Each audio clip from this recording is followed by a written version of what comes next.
They're not sending their best. They're sending people that have lots of problems. They're bringing drugs, they're bringing crime, they're rapists, and some, I assume, are good people.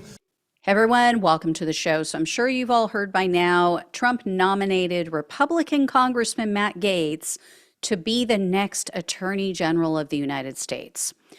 Gaetz resigned from the House yesterday. The news broke about his appointment shortly thereafter, but it doesn't appear that that's the real reason, or at least not the full reason why he resigned. Because most nominees will retain their seat until they're confirmed by the Senate. So, other people that Donald Trump has nominated, like Elise Stefanik, she's in the House. She hasn't resigned because she's waiting because she doesn't know that she's going to get through. So, there's this question, or there was, of why is he resigning? Well, we've figured it out. Now, let me say up front, Gaetz is a kind of a long shot at best at getting, through the Senate, getting approved, because both Republican and Democratic senators are balking at this nomination. They hate him. Like even other Republicans loathe Matt Gaetz. But I'm going to explain why he is probably going to get through, unfortunately, why he will be the Attorney General. So the real reason why it seems at least, why he decided to step down is because the Ethics Committee was planning to release their report this week. So you might remember there's an investigation going on into Gaetz. They have been investigating him since the Justice Department dropped their investigation. The Justice Department, I'm sure you all remember, they have been investigating him for allegations of child sex trafficking, illegal drug use, potential bribes, campaign finance crimes, a bunch of things. They dropped it though. And one of Gaetz's close friends, or used to be his best friend really, Joel Greenberg, he is currently serving 11 years for that same sex trafficking charge, among other things. And he's the one who named Gaetz. He claimed that, Gaetz sent me money and I paid young women to have sex with him, including a woman who at the time turned out to be 17 years old at the time of these alleged interactions. However, like I said, charges were dismissed, and what the Fed said was, the key witness, which would be the 17-year-old, she wasn't really credible, right? They said she's since gone into porn, and she doesn't really see herself as a victim, so we don't think that we could make this stick. I have said over and over again, and I will stand by this, that I think it was his daddy's money and his daddy's influence that got him out of this, just like everything else in his life. Because remember, Gaetz is someone who has been arrested, I believe, multiple times for driving under the influence. Every time he gets a pass because he's a little Nepo baby. So the Ethics Committee, after the DOJ dropped their suit or investigation, the Ethics Committee said, okay, we're going to resume our own investigation that we had started. So they were planning to vote this week. They're voting on Friday as to whether or not they'll release the full report and all the evidence that they gathered. Now, Gaetz, like I said, resigned yesterday just in time. What a coincidence, right? The committee is still planning to meet. They still could release the report. However, the Republican in charge didn't really sound like he was on board with it, although all it would take is just one Republican crossing over and voting with the Democrats. Now, their investigation has to be terminated because he's no longer a member of Congress, so they have to terminate that. They could, though, send the report to the Justice Department, which what good is that going to do since they already refused to press charges against him? And also, if Gaetz now is going to be in charge of the Justice Department, I don't think he's really going to approve of charging himself. Just a coincidence, or, just a feeling I have. They could also refer the report to the Senate Ethics Committee. Now, they have no authority, though, to punish him or do anything with all of this information that they've gathered. The good news is Gaetz's nomination is pushing other people, involved parties, to speak out. So, for instance, the attorney for the 17-year-old girl is urging the ethics committee to release the report. This morning, this attorney, his name is John Clune, he posted on Twitter, quote, "Mr. Gaetz's likely nomination as Attorney General is a perverse development in a truly dark series of events. We would support the House Ethics Committee immediately releasing the report. She was a high school student and there were witnesses." So, yeah, now, I was thinking today, can you imagine how Joel Greenberg is feeling? Gaetz's former BFF. I mean, the guy's doing almost a dozen years in prison for at least one, if not more, crimes that then Gaetz seems to be involved in. And Gaetz, by contrast, has now been nominated to be the literal top law enforcement officer, top cop of the entire country. It is perverse. It's disgusting. And speaking of Gaetz's friends, a Florida businessman, a political operative who I've mentioned before, Chris Dorworth, he wants all of the records destroyed of all of the alleged, goings on at his home of a party that I've mentioned in the past. So, like I had said, I mentioned this recently. There were depositions taken because Dorworth accused Joel Greenberg of defaming him, because Joel Greenberg had also named Dorworth and said he was involved. We had parties at his house. He knew about this, blah, blah, blah. So he filed a defamation lawsuit against Greenberg. And so this then 17-year-old girl was one of the people who was brought in to testify. So the records that he wants destroyed include the testimony of that then 17-year-old girl. And, they talk about how there was a party at Dorworth's house. The 17-year-old was there, that she was allegedly naked at this party, that there were illegal drugs, and Gaetz was present.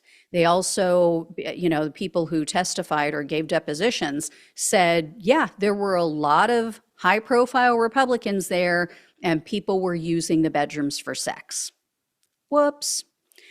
Now, there are two Obama-appointed judges who are going to make the decision. They're the ones who will determine whether or not to release those documents and the depositions. So we'll see what happens with that.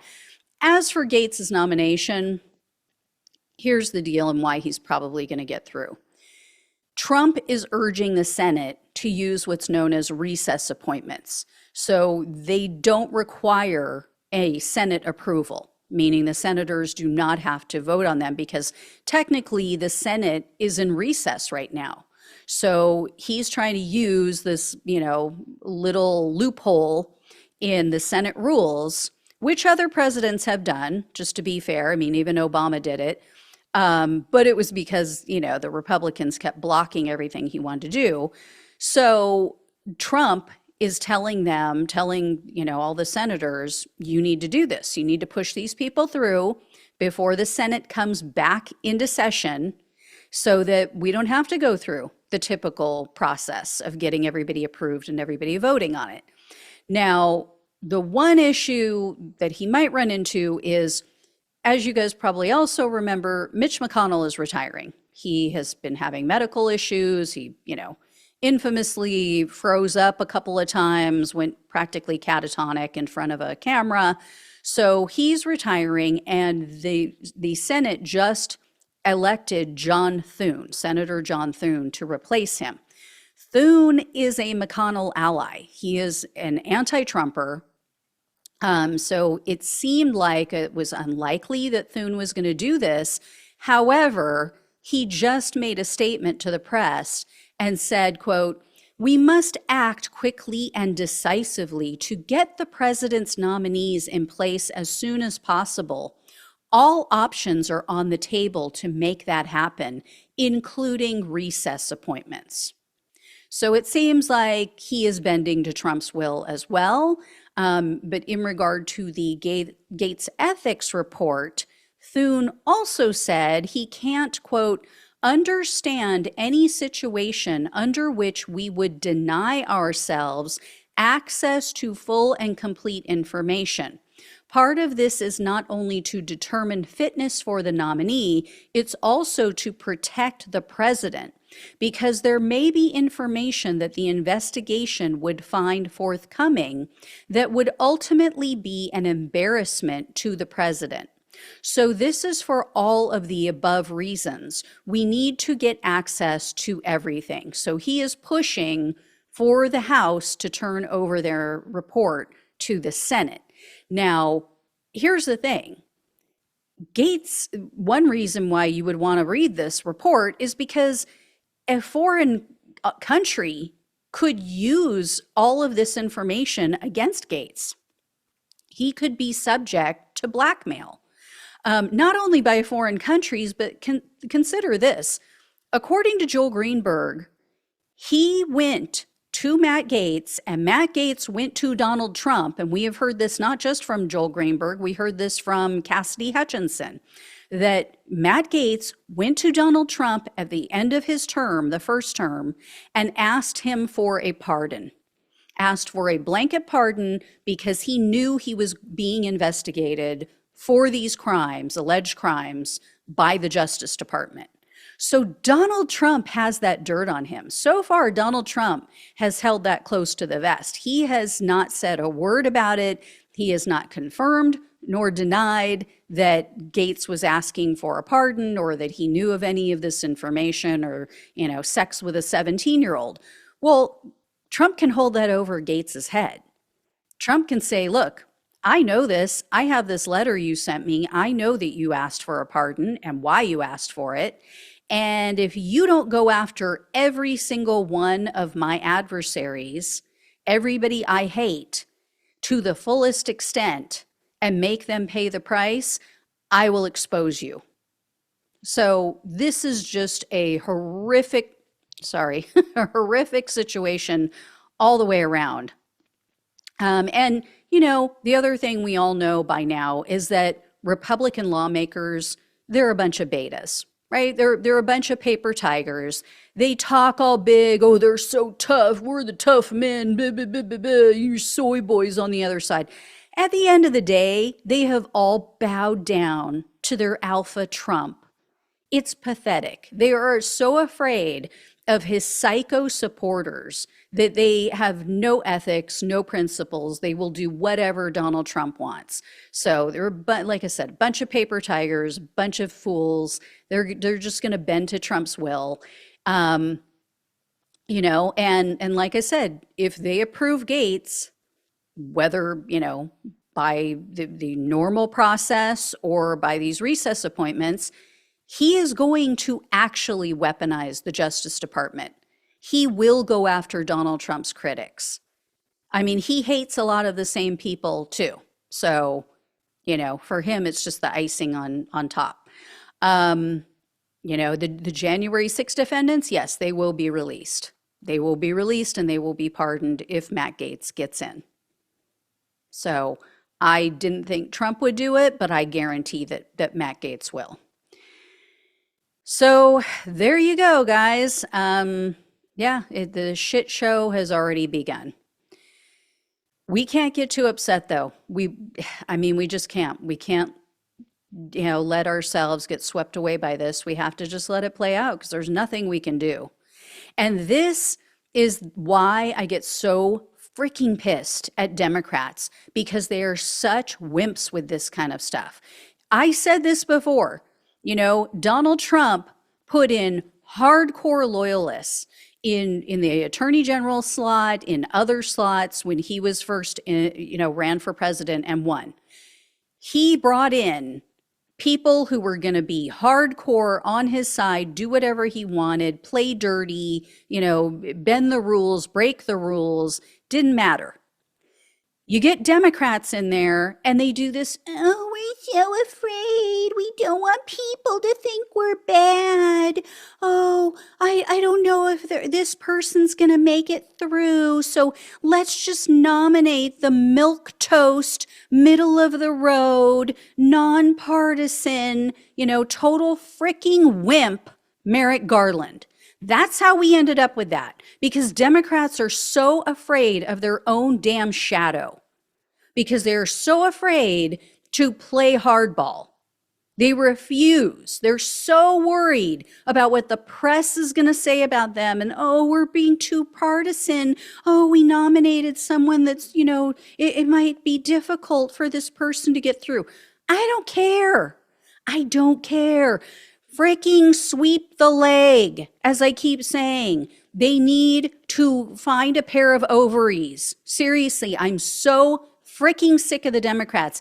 If they ever get back into power, and if they pull this mamby-pamby, middle of the road BS again, another Merrick Garland, I am freaking done. I will be done with the Democratic Party.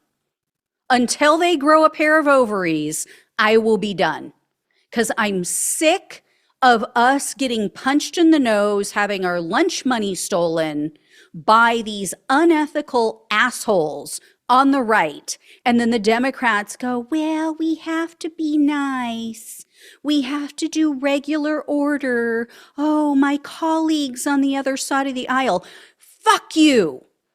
Sorry, but that is how I would be. And if they wanted to sanction me, do whatever. But seriously, I'm freaking done with it. I'm sick of it. So Democrats, grow a spine, find a pair of ovaries somewhere, or people like me are done. So anyway, Miss Mary Sunshine over here, I know. Anyway, guys, I'll keep you posted on all of these nightmare appointments. But yeah, this is the worst one so far. There have been a lot this week, but this is the worst one by far. So we'll see. All right. Thank you all so much for watching and listening. Please like, please share and subscribe. Please donate if you can. Love you all. Take care. Talk with you soon.